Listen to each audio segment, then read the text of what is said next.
Most speeches I forget. This one I'm going to remember. Not only because of your courage, but because I learned a lot.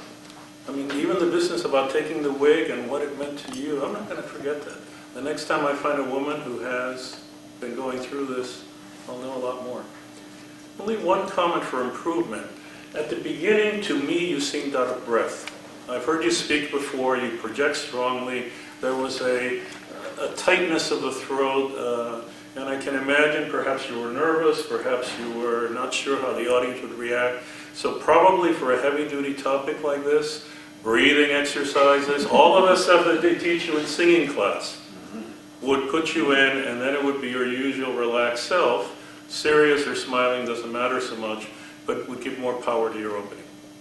At the end, no problem. Once you got going, the breath came, and you were fine.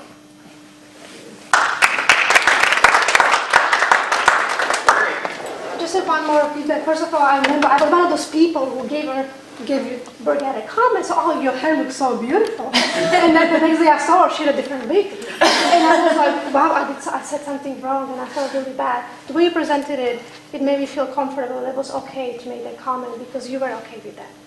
The only suggestion I had are with your props, with the pictures, because I was sitting in the back and there was a reflection, and it was very hard. I knew how you looked like, so it was very easy for me to imagine, complete that picture.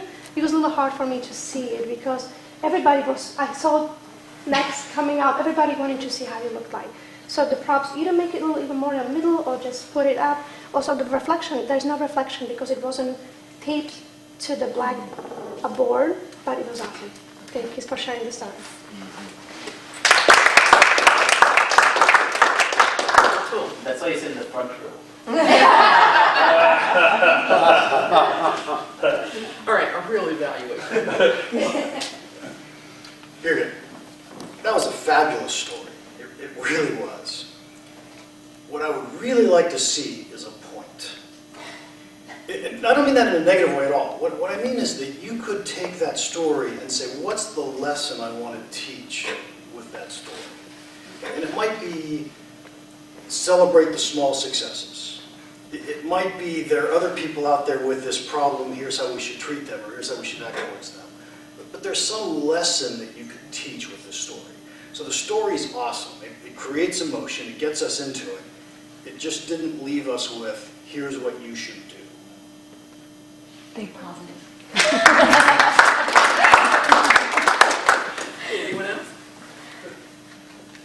Jess. Since this was a humorous speech, I would have liked you to just add maybe one or two sentences about how humor maybe helped you during the process, get through it, and going back to like what Mark was saying, I agreed with that in terms of, I feel like this speech is so powerful, people need to hear this speech, hands down, and that's everybody. And just, really what you can do with that, just think about how you want to inspire people.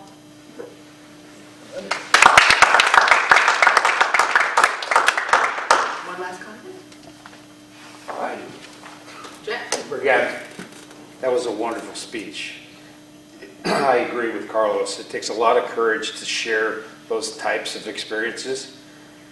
But I think if you work on that a little bit, I think that's a message you need to take out and perfect and take it out. There's a lot of women out there that are suffering from these things, and if you can bring some lightheartedness, some courage, some hope to that, the message that you have, a little bit more with the yous and the your and not so much the me and the I, that's a fabulous message, and I'd like to encourage you to take it out and share that.